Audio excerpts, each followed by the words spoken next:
there is a natural tendency to not want to maybe show something up. So if there's a gap, how do you call it out in an effective way such that you can actually participate and do that without putting someone else, some other group of people on the defensive?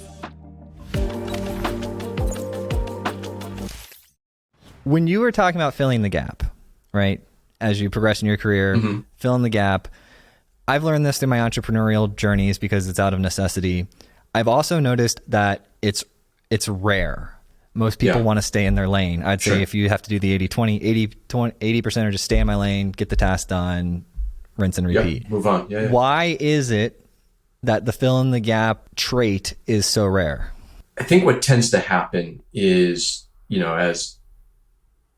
as folks that, maybe work closely together as a team or an extended team, there is a natural tendency to not want to maybe show something up. So if there's a gap, how do you call it out in an effective way such that you can actually participate and do that without putting someone else, some other group of people on the defensive? Also having, kind of like your own self-confidence and courage to say, I could do that. I could figure out how to do that, right? That I think those factors come into play, and it's very daunting to say, let's say if you grew up in a technical career, you see a business gap. Can you fill that gap? Well, I don't know. It's kind of like one way to find out. Could you at least start a conversation that might be a catalyst for someone else filling the gap? Well, hey, that's a good way to, broaden your scope of influence, right? And I think that's really what it comes down to. You may not always have to be the one that's doing the work, but if you were to think of like a scope of influence as like concentric circles over one's career, you just come out of school, you're starting to code, like maybe the two of us started our careers, and your real focus area, your scope of influence is like around you. What can I learn? What can I deliver? What can I build? So on and so forth. Then over time, you start saying, I could probably influence my team because now I carry some clout, got some experience, some time in the seat.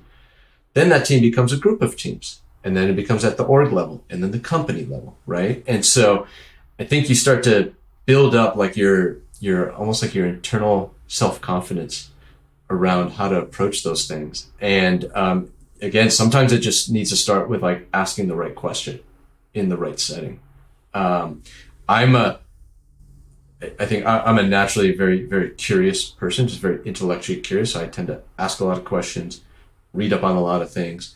I might be sometimes too quick to form my own opinions that are just ill-informed. And then I bring that out, and others know me well enough to slap me around and help me become more well-informed, right? Course corrector to like reinforce initial opinions. But I think it can feel daunting. I mean, one thing we try and do like internally at PagerDuty with a lot of our folks is we try and create a lot of mobility for individuals to broaden out their experience set, right? And one thing we try and orient people towards, like, for example, you take two traditional roles in a company that's building products. You have a product manager and an engineering manager. Wouldn't it be magical if those two roles with those two individuals were fully interchangeable? So on a given day of the week, the eng manager could speak on behalf of the product manager, or vice versa, because they're so intricately connected and they actually understand each other's worlds well enough that they can step in for each other. And again, they've now just broadened out parts of their acumen and aptitude, but then also their scope of influence over time. Like I'm a big fan of like find another job to do in the organization that nobody's doing or that needs to get done.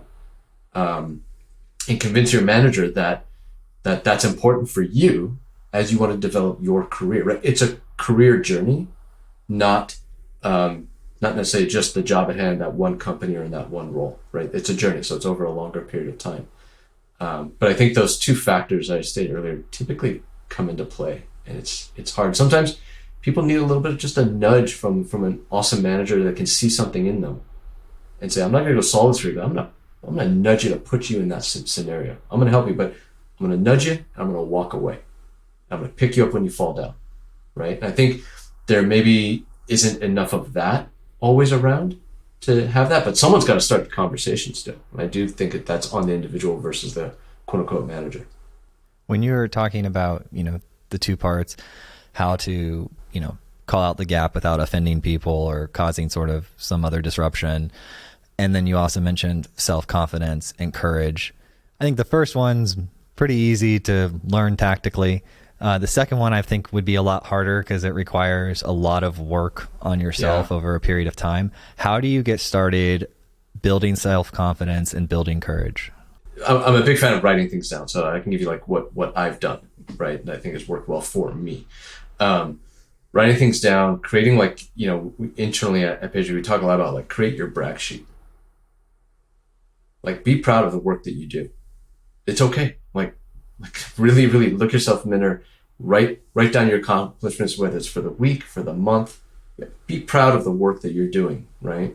And again, if you write it down, it's a good exercise because it really kind of forces you to really kind of engage with what you're writing, right? So don't go off to ChatGPT for this stuff. Focus on yourself, write it down yourself.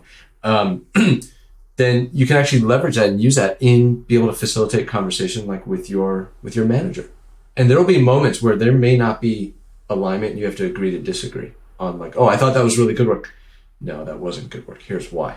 Here's what happened. Here's how, and there may be a different perspective. That's a constant, continuous learning exercise over, call it decades, right, of a career. And I think as I built that up for myself, it helped me actually almost become like a bit of an advocate in that regard without showing up as arrogant or as closed off, right? Or too narcissistic, right? And I think if you're able to actually almost like create like your own portfolio over time, right? You have things to pull from to say, well, actually, here's what I thought I did really well, and then if there's no strong objections, nobody's really getting in your way and you get a good amount of support, then all of a sudden you start to learn how to drive yourself. But it's not a one and done kind of thing, because there are going to be those moments where you thought it was awesome and you walked away and you're like, oh, that was amazing. And yet you left the room full of people like what the hell just happened? So I think that's what's worked well for me over time. I wasn't always good at it because in my early days, I know I was absolutely arrogant to a point where I got feedback saying like, you always look like you have a chip on your shoulder. What are you trying to prove? Right? And it's like, early days of management, I thought getting into management meant you had to have all the right answers and you were the only one to do that. It's like, yeah, complete opposite, right? You're only as good as your people are and how well you empower and enable your people and support your people. So even like where I'm at in my career, it's all testament to like my team. My team helps me get to this point, affords me the opportunity to spend time a certain way to help the company. And ideally then, how do I then kind of keep that continuous cycle going with everyone, around me?